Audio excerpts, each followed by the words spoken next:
Through a crucible for the ages, America has been tested anew, and America has risen to the challenge. Today, we celebrate the triumph, not of a candidate, but of a cause, the cause of democracy. And if I may quote my favorite rapper, the notorious B.I.G., who shot ya? Now, I think that's a very good rap lyric, and it could be directed at the person that used to be in this job. So, now let's get back to it. The will of the people has been heard, and the will of the people has been heeded. This reminds me of my favorite restaurant back in Delaware. They have these great big pancakes. It's news time. Delivering to you the news you didn't know about, the news you didn't care about, and the news you didn't know you cared about. With host, Chad White. Now, here's that host, Chad White.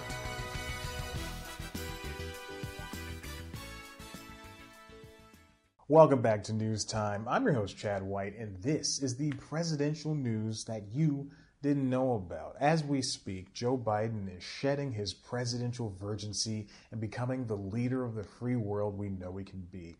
Yes, it's normal to bleed the first time.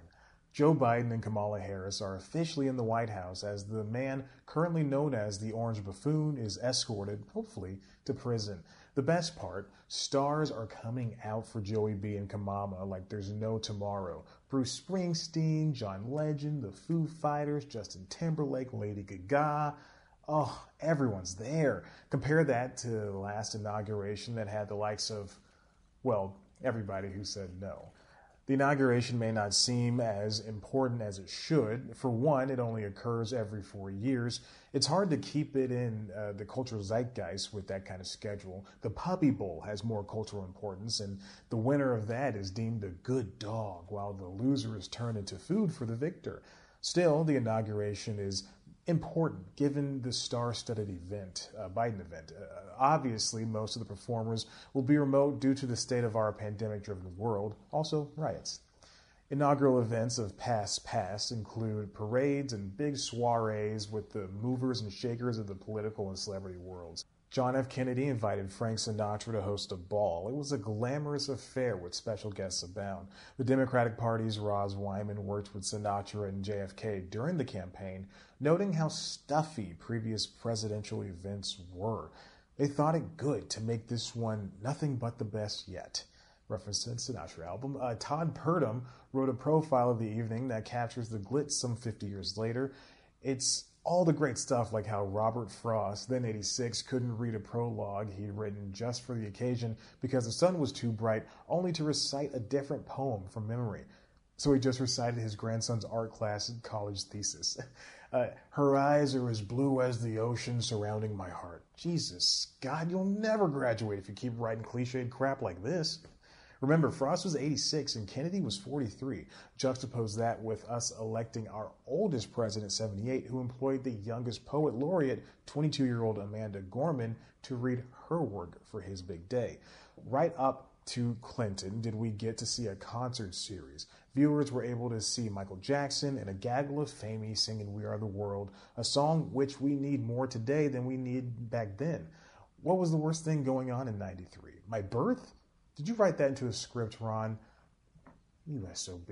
For a turn in the current century, the show became more political. The biggest name at George W. Bush's inauguration was Robert Duvall, and that guy hasn't had a leading credit since To Kill a Mockingbird, or MASH, whichever is funnier, I haven't decided. And Barack Obama's day in the sun was greeted with a return to music, with rock, hip-hop, and classical taking center stage. Donald Trump's inauguration was an anomaly, akin to that of finding a good movie made for Netflix. Sure, you only pay $15 a month to watch it, but is Project Power worth anyone's time? No one blames any of the artists for boycotting the 45th. They'd be doing a lot of it over the next couple of years, after all. But there were acts that performed, leaving many with divided feelings from outright dismay to indifference because no one knows who America's Got Talent 5th season runner-up Jackie Avancho is. And no one will. That's not even her. That's a picture of the winner from the same season, Prince Poppycock. Also, Who remembers reality competition winners anymore? They don't hold status. We're all about TikTokers, baby. Tick-tock, tick-tock. The Rockettes were trapped in controversy as Madison Square Garden Company chairman James Dolan proudly said the storied can-canners would perform at Trump's inauguration. This led to a few of the dancers saying they'd rather not perform for that particular event, which in turn led Dolan walking back the statement, saying it was up to the union representing the dancers to decide. Which, yeah, of course they want the Rockettes to perform. They're the Rockettes. A boycott was immediately ruled out. Regardless, artist dissent was strong, leading to demonstrations happening during the actual inauguration. The last inauguration was simply not good and will go down as one of the worst in modern history. The day is not meant to be entertaining, but 10 networks are airing it live, so it might as well be. Trump's day was derided for weeks. Celebrities dropping out left and right led to the head of Trump's inauguration planning committee, Tom Barack, no relation, of course, defending the situation, saying the processions will be, quote, typically, traditionally American, which basically boiled down to a repeat of Richard Nixon's 1969 inauguration. Both invited mostly white performers, and both ended their presidential runs in a heaping pit of fiery flop sweat. Also, never forget, Trump's crowd size was paltry.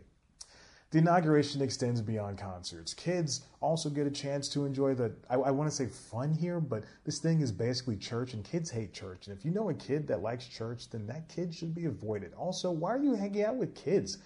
Keke Palmer hosted the first ever kid-friendly version of the day, though let it be known, there's also a kids concert too.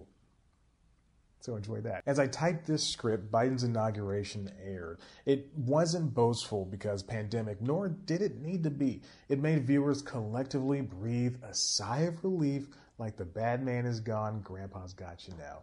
And that's what we need, a nice hug from the old guy that gives us shirts a size too big at Christmas. Every Christmas. I won't grow into it. I've stopped growing. Speaking of things that haven't stopped growing, why not subscribe or check out one of our other videos? Of course, you can head to the website cpluscomedy.com, where you'll find so many interviews with your favorite comedians and, I don't know, maybe Joe Biden. Who knows? Crazier things have happened. You can find us on Instagram and Twitter at cpluscomedy. Find me on Instagram and Twitter at ChadBlackWhite. Like us on Facebook. Listen to the Constitutionals podcast wherever you get your podcasts. And let's all breathe out one more sigh together.